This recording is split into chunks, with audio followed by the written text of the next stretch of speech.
جو سلسلے میں کڑی مشائخوں کی جڑتی ہے وہ آپ سے اوپر جاتے ہوئے آخر میں آ کے سیدنا معروف کرخی تک رکتی ہے. اس کے بعد کوئی بھی ولی نہیں ہے. پھر وہاں سے سیدنا امام علی رضا شروع ہوتے ہیں اور جا کے مولا کائنات سیدنا حیدر کرار کرم اللہ وجہ الکریم سے آقا کریم علیہ السلام سے وہ نسبت وہ سلسلہ جڑتا ہے.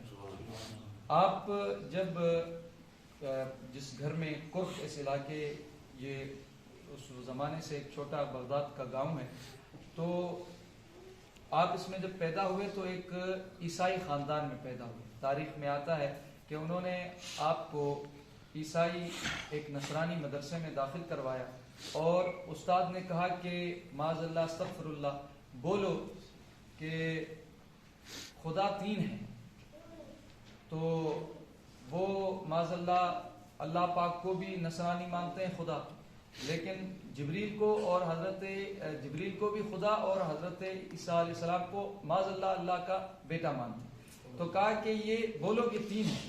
اور آپ چھوٹے تھے, بالکل 10 برس ہوگی عمر, تو آپ نے اس سے بھی چھوٹی عمر ہوگی. آپ نے کہا کہ هو اللہ الواحد,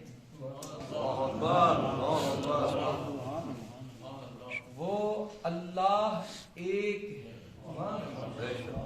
تو وہ مارتے اور آپ پھر کہتے نہیں وہ ایک ہے, تین نہیں کہوں گا, وہ ایک ہے.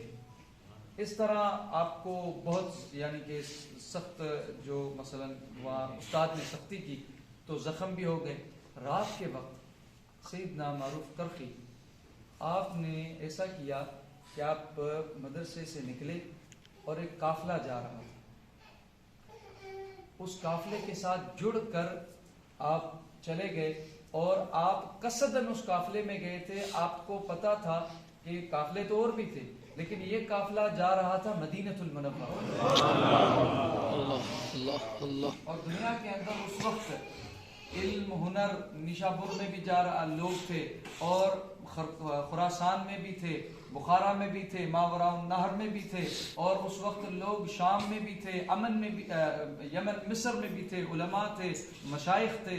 کیونکہ آپ کا جو واقعہ ہے وہ یعنی دوسری صدی کا ہے, آپ کی جو حیاتی ہے. اس وقت اس زمانے میں بہت سارے سلف الصالحین موجود تھے, تبع تابعین موجود تھے, لیکن آپ نے ارادہ صرف مدینۃ المنورہ کا کیوں کیا؟ اسی لیے کہ آپ کو پتا تھا وہ سب تو شاخیں ہیں, جو اصل مرکز ہے, منبع ہے, وہ مدینۃ المنورہ ہے. اللہ اکبر, یا رسول اللہ, حق چاہے یا علی یا غوث. اصل جو منبع ہے وہ مدینۃ المنورہ ہے. ہماری جو اصل ہے وہ ہم کہاں بھی جائیں لیکن ہماری اصل ہے لا الہ الا اللہ, وہ رب ہے پوری کائنات کا. دوسری ہے محمد رسول اللہ صلی اللہ علیہ وسلم, آقا کریم سے ہماری. تو مدینۃ المنورہ دوسری وجہ کیا تھی؟ وہ یہ تھی کہ شخصیات بہت تھیں جن کی صحبت کرتے, جن سے دین اسلام اپناتے اور آگے خدمت کرتے, لیکن ان کو پتا تھا وہ شخصیات بھی سب وہاں سے لیتی ہیں فیض. وہ سب ان کے سیدنا علی رضا علیہ السلام مدینے میں بیٹھے تھے. آپ قافلے میں جیسے گئے تو 8ویں امام جو آقا کریم علیہ السلام کی سیدنا امام الحسین کی اولاد سے سیدنا امام علی رضا احمد رضا خان فاضل, آپ کا ایک آخری کہ آپ اندازہ لگائیں ان کے اندر لوگوں کو اور لوگوں کے دلوں میں اللہ تعالیٰ کی محبت پیدا ہو اور آقا کریم علیہ السلام کی محبت پیدا ہو.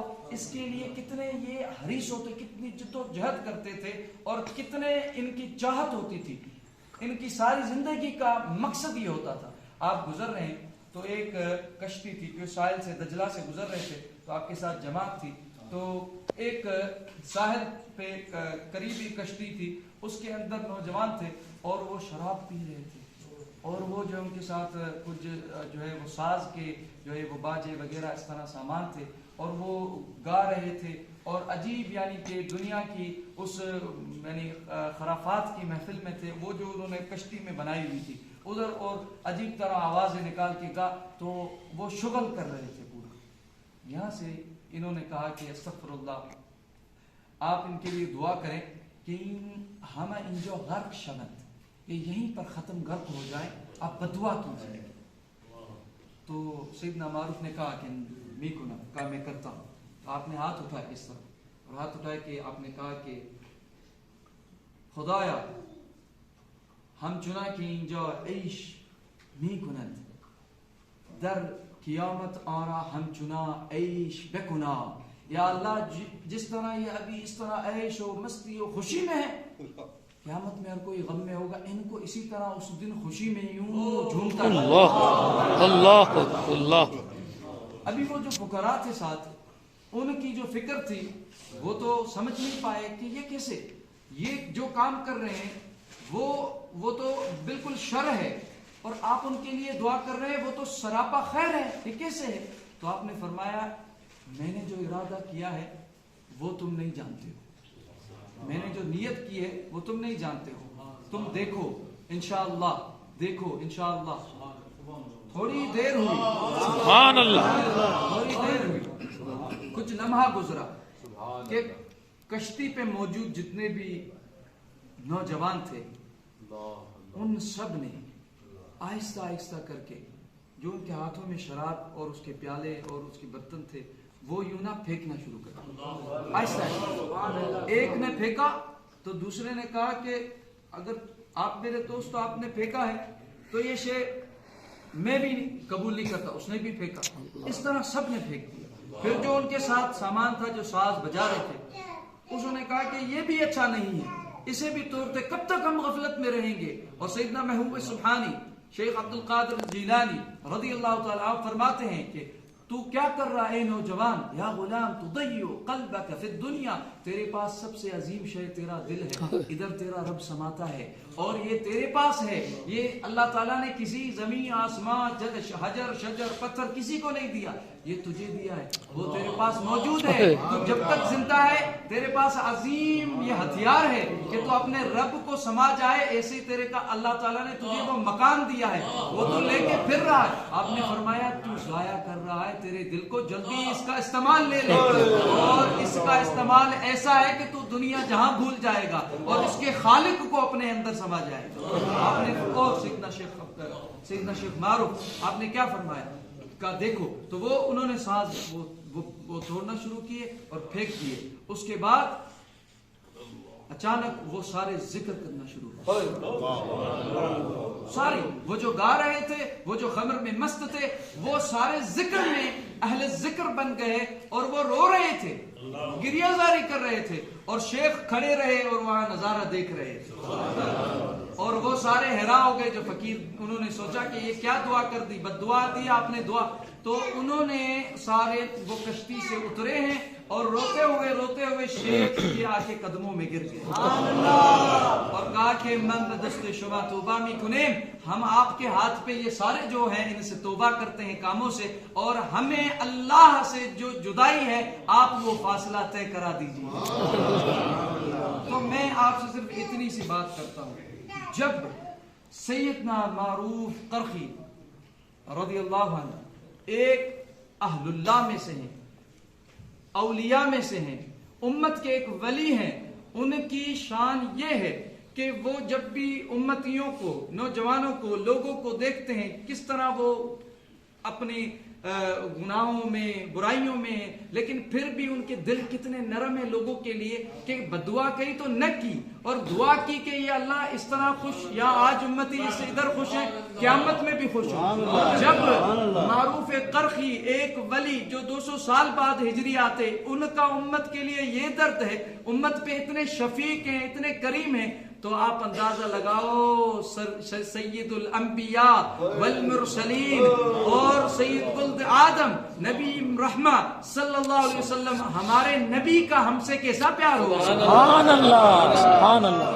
تو اللہ تبارک و تعالی ہمیں اللہ پاک نے قرآن کریم میں فرمایا ہے اہدنا الصراط المستقیم صراط الذین انعمت علیہم.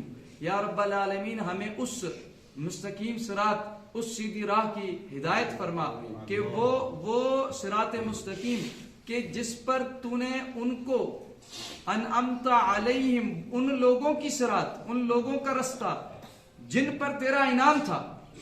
تو اللہ تبارک و تعالیٰ نے جو انعام والے لوگ ہیں جن پر تیرے انعام تھے وہ کون سے ہیں؟ تو قرآن کریم نے جواب دیا کہ انعام والوں کی راہ طلب کرو، لیکن وہ کون ہیں؟